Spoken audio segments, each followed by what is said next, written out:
एकांत में रावण विचार कर रहा है क्या, खर दूषण मोहि सम बलवंता तिन्हि को मारहि बिनु भगवंता। अरे भगवान के सिवा और कौन मारेगा खरदूषण को, तो क्या भगवान आ गए हैं? अरे रावण अब तो मौका मिला, चल भगवान का भजन करो, बेड़ा पार हो जा। फिर लगा इस तामसी शरीर से थोड़ी ना भजन होगा, थोड़ी ना माला जपी जा सकेगी। अगर प्रेम करके अपना उद्धार नहीं कर सकता तो बैर करके उद्धार करूंगा। रावण को भी पता है। किसी ने कहा, हे राम आपके युग का तो रावण भी अच्छा था, 10 के 10 चेहरे कम से कम बाहर तो रखता था। हमारे कितने हैं हमें खुद नहीं पता, समय के हिसाब से एक बार में निकलते हैं। और रावण के 10 चेहरे थे पर 10 सबके सामने थे, भीतर कुछ नहीं था। जो वो था वो सबके सामने था। हम बाहर से कुछ और हैं और भीतर से कुछ और हैं। यहाँ पर रावण गया मारीच के पास। मारीच के पास जाकर रावण ने कहा, मामा मारीच के चरणों में भांजे का प्रणाम स्वीकार हो। मारीच सोचने लगा, इसने आज तक मीठा एक बोल नहीं बोला, आज इसको ख्याल आया हम एकरे मामा हैं। गोस्वामी जी ने बड़ी सुंदर व्याख्या की है, क्या, नमन नीच कर अति दुखदाई, जिमि अंकुश धनु उरग बिलाई। दुष्ट स्वभाव के व्यक्ति का झुकना, ये समझ जाओ, अगर कोई दुष्ट प्रवृत्ति का व्यक्ति आपके आगे झुक रहा है, मतलब कोई ना कोई वो विकट परिस्थिति में आपको डालने वाला है। किस प्रकार, जिस प्रकार धनुष जब किसी पर प्रहार करने वाला हो तो पहले वो झुक जाता है, फिर बाण छोड़ता है। एक बिल्ली जब किसी पर वार करने वाली होती है तो पहले 2 कदम पीछे हटती है। अब लोग सोचें बड़ी संस्कारवान बिल्ली है, लंबी दंडवत कर रही है, तुम्हें पता नहीं मुंह नोचने वाली है। सर्प जब डंक मारने वाला हो, सर्प जब डसने वाला हो तो पहले वो पीछे की ओर जाता है, फिर प्रहार करता है। गोस्वामी जी ने कहा, इसी प्रकार दुष्ट प्रवृत्ति के व्यक्ति का झुकना भी ये कोई अच्छा संकेत नहीं है। रावण ने कहा, मामा मारीच एक सहायता चाहिए। बोला क्या? बोला जंगल में 2 तपस्वी आए हैं, राम लक्ष्मण नाम है। राम सुनते ही मारीच की पूरी काया कांप गई। राम अयोध्या वाले? हाँ अयोध्या वाला राम। अरे महाराज वो कहाँ से आ गए? बोला उन्हीं को आज पछाड़ने के लिए तुम्हारे पास एक मदद लेने आया हूँ। मारीच ने कहा, पछाड़ना छोड़ दो, बिना फर का बाण मारा था, यहाँ पड़े हैं हम। अगर कहीं फर वाला मारे होते तो हम सिधार चुके होते। रावण वो अति बलशाली हैं, उनसे तुम बिल्कुल भी प्रतिशोध लेने का मत सोचो। रावण ने कहा, प्रवचन सुनने नहीं आया हूँ, अभी निवेदन कर रहा हूँ, बाद में आदेश भी दे सकता हूँ। तुम्हें मेरी मदद करनी है, उनके साथ जो भार्या है मुझे उसका हरण करना है, तुम सहायता करो, मेरी सोने का हिरण बनो। मारीच ने कहा, अगर मैं गया तो पक्का मारा जाऊंगा। रावण ने कहा, तुम ना बोल के देखो, अब ही मारेंगे। मारीच सोचने लगा, जब मरना दोनों ही तरफ है तो फिर इस मूर्ख के हाथ काहे मरे, जाके भगवान के हाथ मरेंगे और उद्धार करेंगे अपना। गोस्वामी जी महाराज कहते हैं, जीवन में 9 लोगों से दुश्मनी नहीं करनी चाहिए। कितने लोगों से? ये आप लोग अगली बगली का देख रहे हैं? हम तो समन में, हमको तो कुछ नहीं दिखाई दे रहा। क्या देख रहे हैं आप लोग? इधर उधर बिल्कुल व्यस्त हैं। बोलिए सियावर रामचंद्र की। जीवन में 9 लोगों से दुश्मनी शत्रुता नहीं करनी चाहिए, ये मानस का प्रसंग है। कौन कौन? शस्त्री, मर्मी, प्रभु, सठ, धनी, वैद्य, बंदी, कवि, भानस, गुणी। ये 9 लोगों से कभी दुश्मनी नहीं करनी चाहिए। पहला शस्त्री, जिसके हाथ में हथियार हो, भले आपकी एको गलती ना हो फिर भी राम राम कह के किनारे से चले जाओ।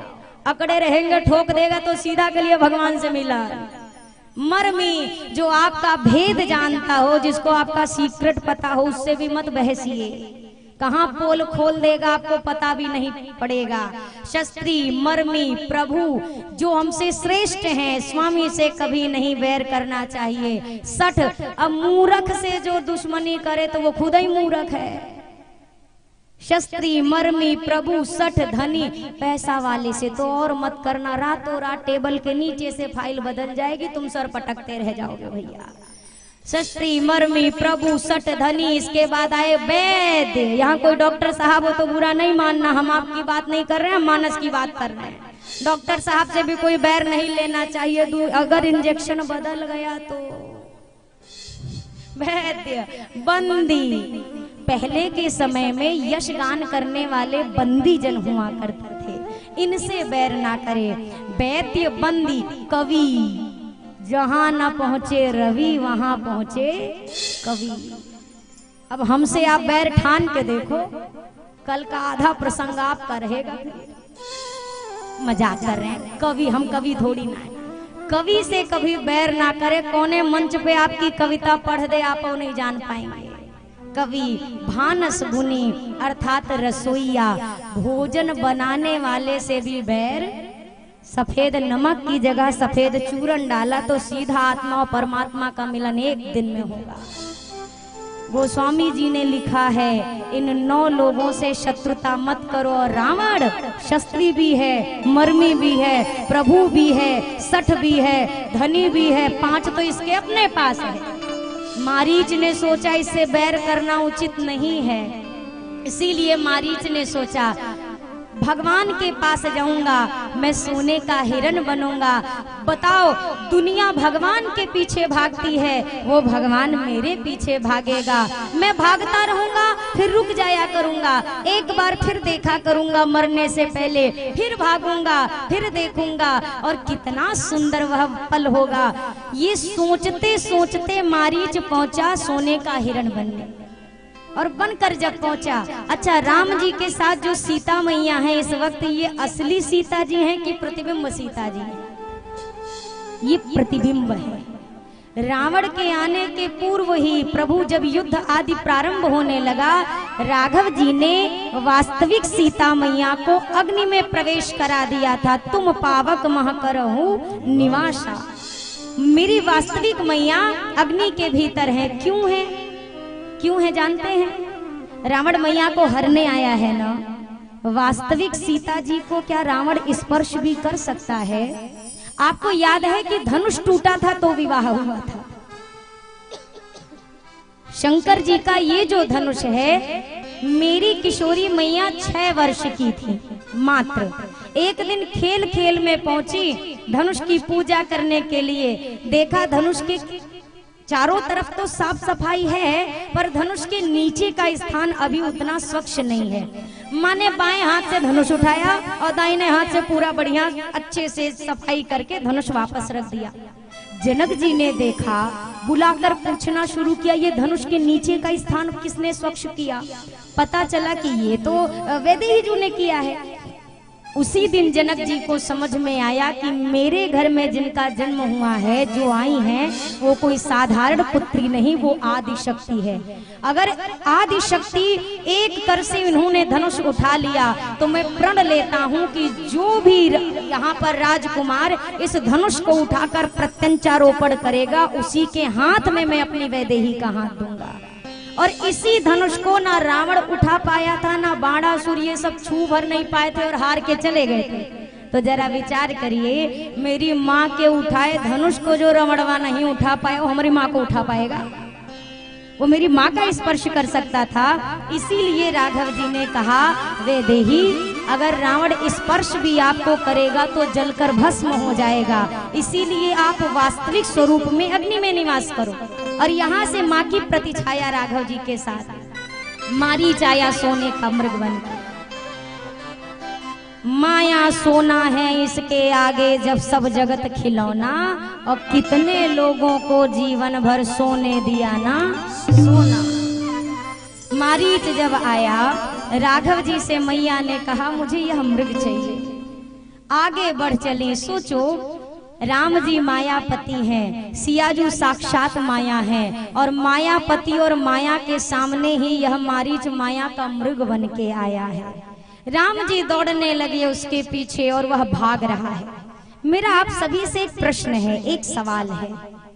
अभी थोड़ी देर पहले एक प्रसंग सुना जिसमें जयंत को अपना प्रभाव जब प्रभु ने दर्शन कराया तो क्या राम जी ने ऐसा कुछ किया कि राम जी को भागना पड़ा, जयंत के पीछे कुछ ऐसा करना पड़ा था क्या? केवल कुश का एक धनुष बाण निकाला और वो कुश का धनुष बाण तीनों लोक में जयंत के पीछे चलता रहा। जो राम जी अपने स्थान पर बैठकर जयंत को 3 लोक में दौड़ा सकते हैं, क्या उन राम जी को मारीच के पीछे पीछे भागने की आवश्यकता थी क्या? क्या थी क्या आवश्यकता? बैठे बैठे चाहते तो तुरंत मारीच का वध हो जाता, फिर क्यों राम जी पीछे पीछे भाग रहे हैं, ये सवाल उठता है। इसलिए क्योंकि मारीच सोने का हिरण जब बन के आने लगा तो यही सब सोचते हुए आया था, मैं हिरण बनूंगा, राम जी मेरे पीछे भागेंगे, मैं रुक रुक कर देखा करूंगा।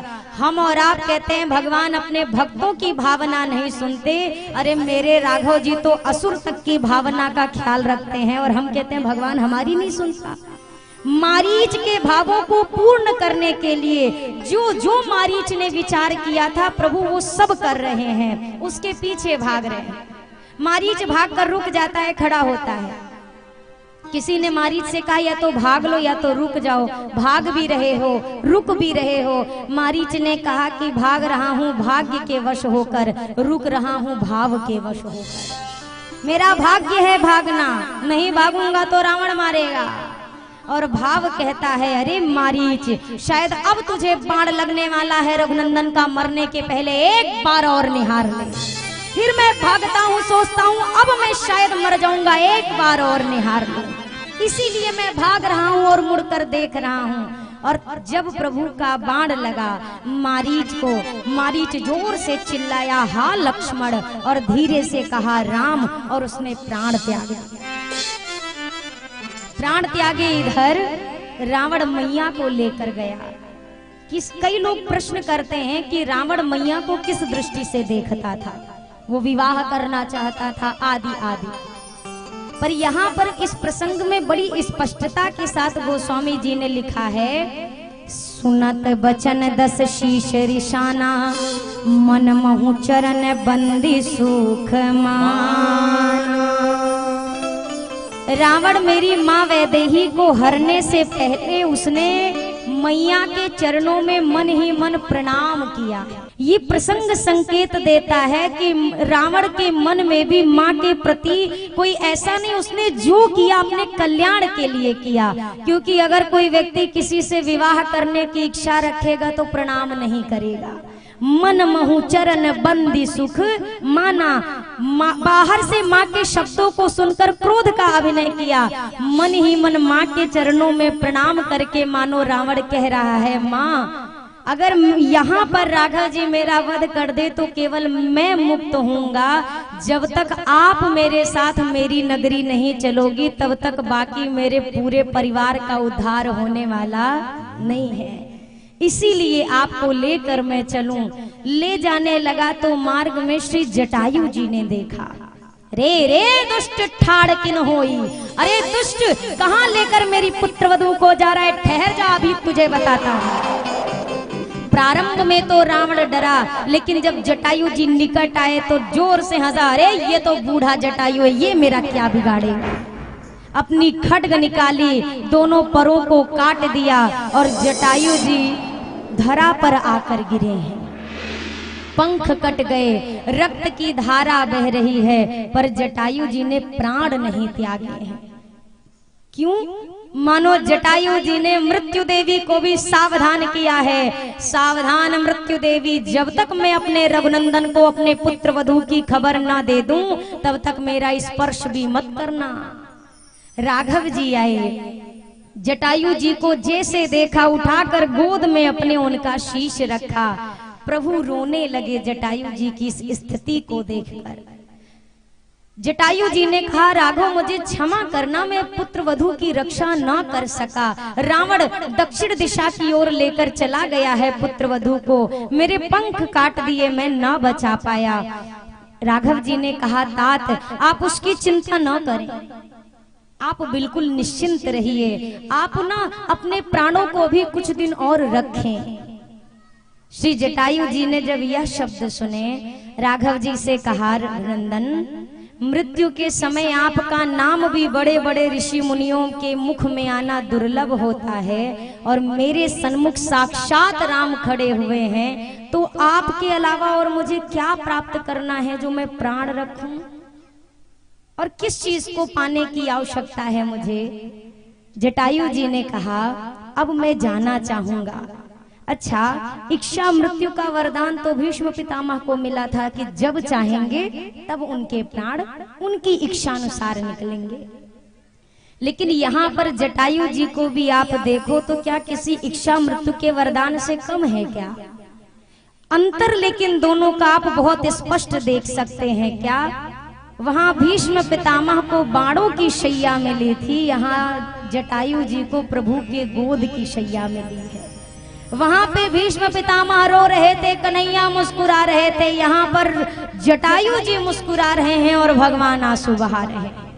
ये कौन से भगवान आंखों से आंसू बहा रहे हैं? लिखा है, न रोए वन गमन पर श्री पिता की वेदनाओं पर, उठाकर गीध को निज गोद में आंसू बहाते हैं। यही सब ग्रंथ कहते हैं, यही सब वेद गाते हैं, न जाने कौन से गुण पर दया निधि रीझ जाते। दशरथ जी महाराज रोते रोते मूर्छित होकर गिर गए, पर रघुनंदन ने पलट कर नहीं देखा, अपनी यात्रा की ओर पग बढ़ाया।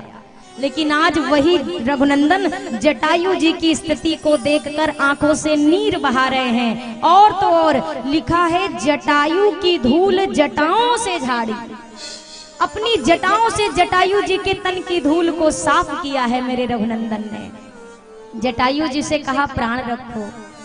जटायु जी कहते हैं, राघव दशरथ जी ना मेरे परम मित्र हैं, और मैंने सुना है रघुनंदन कि आपके वियोग में दशरथ जी ने प्राण त्याग दिए, तो अगर मेरा मित्र अपने पुत्र के वियोग में प्राण त्याग सकता है, तो क्या मैं उनका मित्र होकर अपनी पुत्र वधू के लिए अपने प्राण नहीं त्याग सकता? अब मैं अपने देह को नहीं रखूंगा रघुनंदन। प्रभु के धाम को जटायु जी गए, गीध देह तजी धरी हरि रूपा।